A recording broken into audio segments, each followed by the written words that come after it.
मजहर अब्बास साहब ने हमें ज्वाइन किया। मजहर अब्बास साहब, बहुत शुक्रिया आपका। मजहर साहब, बीइंग अ कराची आइट, कराची में बारिश के बाद हमेशा की तरह सब सियासी जमातें एक दूसरे पर जिम्मेदारी डाल देती हैं। एक दफ़ा फिर यही नज़र आ रहा है और बाज़ तो पाकिस्तान पीपल्स पार्टी के रहनुमाओं के बयान जो मुझे ढिठाई लग रहे हैं, पता नहीं क्यों वो मुझसे रहे कि कुछ हुआ ही नहीं है। अब बार बार आपको गाइड कर रहे हैं कि उन सड़कों को देखें जो क्लियर हुई। मसाइल हल करने के लिए मजहर साहब जिम्मेदारी लेने को कोई तैयार ही नहीं है। What do you have to say about this? पहली चीज़ ये कि कराची में मुकम्मल तौर पे हाई राइज के ऊपर पाबंदी लगाई जाए।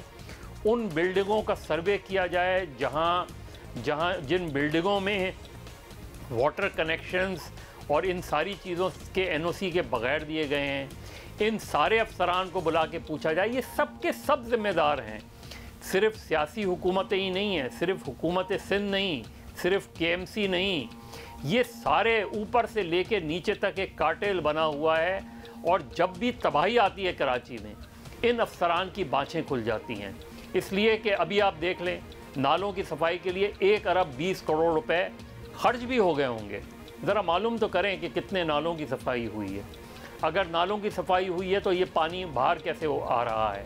तो मेरा ख्याल है कराची एक बदकिस्मत शहर है, लावारिस शहर है। इसको सिर्फ लूटा गया है, इस पर किसी ने खर्च नहीं किया, ना कोई खर्च करने को तैयार है। लेकिन जब तक ये जो अफसरान 30-30, 40-40 साल से बैठे हुए हैं, इन सब का जो है बेरहमाना एहतसाब नहीं होगा, उस वक्त तक कराची का मसला हल नहीं हो सकता।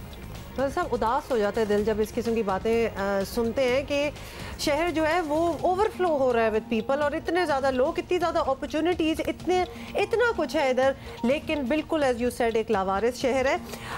ये भी आपसे बात कर लें कि कराची में इस वक्त एक हुकूमती और इंतज़ामी खला नज़र आ रहा है। There is a void there, और जिसको आपने भी पॉइंट आउट किया है, ये तो सभी देख सकते हैं। शहरियों ने इन्हीं हालात को देखते हुए शायद तहरीक इंसाफ पर एतमाद करने का चांस लिया था, and of course we know कि कितने वोट्स दिए, लेकिन तहरीक इंसाफ अभी तक ज़बानी कलामी दावों तक महदूद है। अभी हम नजीब हारून साहब से भी बात कर रहे थे और हमें इस बात का बड़ा गिला है कि कोई उन्होंने कॉन्क्रीट सोल्यूशन नहीं दिया। तो क्या तहरीक इंसाफ और वफाकी हुकूमत कुछ नहीं कर सकती? हाथ बंधे हुए हैं, विल नहीं है, रीज़न क्या देखते हैं आप? KMC की अपनी खामियां बेशुमार हैं, करप्शन बेइंतहा है, ये जितनी अथॉरिटीज़ हैं इन सब में बेइंतहा करप्शन है। तो लेकिन जब तक आप इस सूरत हाल को बुनियादी तौर पे नहीं एड्रेस करेंगे, एक अम्ब्रेला के तहत कराची में मेयर के अंडर DHA भी होनी चाहिए, कैंटोनमेंट भी होना चाहिए, KMC भी होनी चाहिए, और फिर वो अकाउंटेबल भी उसको बनाया जाए। तो जब तक आप यहाँ से इब्तिदा नहीं करेंगे, ये पॉलिटिकल गेम MQM आ जाए, आप PTI आ जाए, पीपल्स पार्टी आ जाए, जमात इस्लामी आ जाए, जब तक आप कराची का बुनियादी मसला हल नहीं करेंगे कि कराची बिलोंग्स टू कराची, और जब तक आप ये बुनियादी मसला हल नहीं करेंगे कि दुनिया में कहीं भी मेट्रोपॉलिटन अथॉरिटीज़ जो होती हैं वो ऐसी ही होती हैं। आप न्यूयॉर्क के मेयर को उठा के देख लें, आप लंदन के मेयर को उठा के देख लें, उनकी पावर्स उठा के देख लें। वहाँ जब आप ये पावर देंगे तो उसके बाद मैं उस मेयर को अकाउंटेबल कर सकता हूँ कि तुम जिम्मेदार हो, तुम। और बाकी हमारी जो बदकिस्मती से सारी नौकरशाही है वो सिर्फ पैसे बनाने में लगी हुई है। आप एक प्रोजेक्ट बना लें, आप देखें उनके मज़े हो जाते हैं।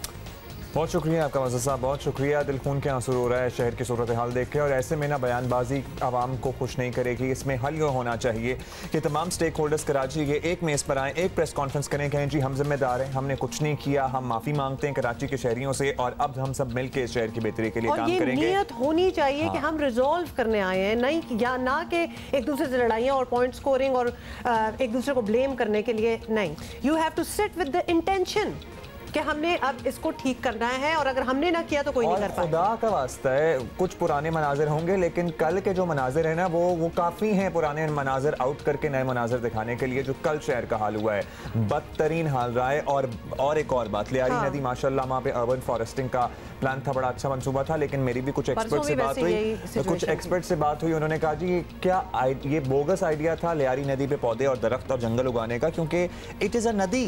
अब वो सारे दरख्त बह गए हैं अब। अच्छा, हमें बहुत और इतनी अरबों की इन्वेस्टमेंट और मेहनत आप देखें कितनी रायगा हुई है। अच्छा, जो चीज़ लगा रहे हैं वो तो ज़रा सस्टेनेबल हो।